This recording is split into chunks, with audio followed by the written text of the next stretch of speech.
চারটি প্রাণী ঘরে অভাব ও অসুখ নিয়ে আসে। এই চারটি প্রাণী যাদের ঘরে আছে ঘর থেকে বের করে দেওয়ার ব্যবস্থা করুন, আর না হলে এই ঘরের থেকে অভাবও যাবে না, অসুখও যাবে না। নবীজি সাল্লাল্লাহু আলাইহি ওয়াসাল্লাম আমাদেরকে জানিয়ে দিয়েছেন। নাম্বার 1, এক নাম্বার হচ্ছে টিকটিকি।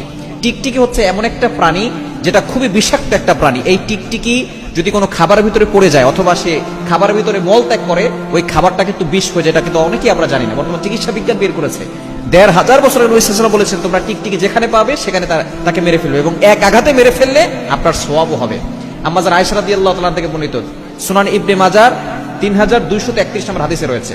একজন মুক্ত দাসী ছিল যার নাম ছিল সাইবা। তিনি আম্মা জান আয়েশা রাদিয়াল্লাহু তাআলার ঘরে প্রবেশ করলেন, দেখলেন সেখানে তার ঘরে ছোট্ট বর্ষা আছে।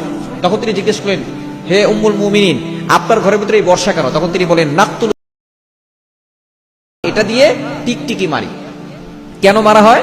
তখন তিনি বলছেন, নবী সাল্লাল্লাহু আলাইহি ওয়াসাল্লাম জানিয়ে দিয়েছেন, যখন ইব্রাহিম আলাইহিস সালামকে আগুনে নিক্ষেপ করা হয়েছিল তখন সকল প্রাণী চিন্তিত হয়ে পড়েছিল কিভাবে আগুন নিভানো যায়, কিন্তু একমাত্র টিকটিকি আগুনে ফু দিয়েছিল যাতে করে আগুন আরো প্রজ্বলিত হয় এবং ইব্রাহিম আলাইহিস সালাম পুড়ে যাক।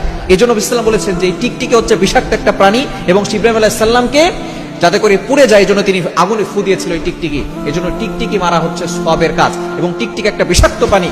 যেই ঘরে টিকটিকি থাকে ওই ঘরে কোনো বরকত থাকে না। দ্বিতীয় নাম্বার হচ্ছে কুকুর।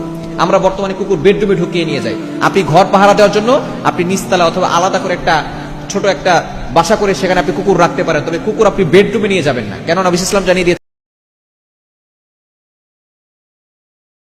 যেই ঘরের ভিতরে কুকুর এবং কোন প্রাণীর ছবি থাকে ওই ঘরে রহমতের ফেরেশতারা প্রবেশ করে না, এবং যেই ঘরে রহমতের ফেরেশতারা থাকে না ওই ঘরের ভিতরে অভাব লেগেই থাকে, অসুখ বিসুখ যায় না। এজন্য দ্বিতীয় নাম্বার হচ্ছে কুকুর। ৩ নাম্বার হচ্ছে মাছি। আমাদের সমাজে কিন্তু মাছি আছে, এবং মাছির এক ডানায় কি আছে? রোগ আছে, অন্য ডানায় দেখা যাচ্ছে তার প্রতিষেধকও আছে।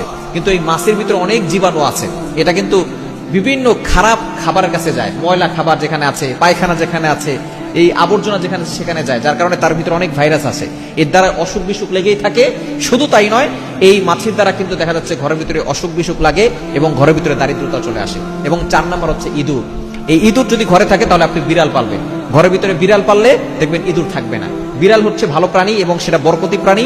ঘরের ভিতরে বিড়াল পাললে ঘরের ভিতরে বরকতও আসে। কিন্তু এই ইঁদুর যেটা মানুষের সম্পদ নষ্ট করে, ফসল নষ্ট করে দেয়। সুতরাং ইঁদুর যদি কোনো ঘরে থাকে ইঁদুর বের করার ব্যবস্থা করবেন। এই 4টি প্রাণী যেই ঘরে থাকবে ওই ঘরে অভাব লেগেই থাকে, অসুখ বিসুখ লেগেই থাকে, দারিদ্রতা চলে আসে। এজন্য এই 4টি প্রাণী বের করার ব্যবস্থা করবে।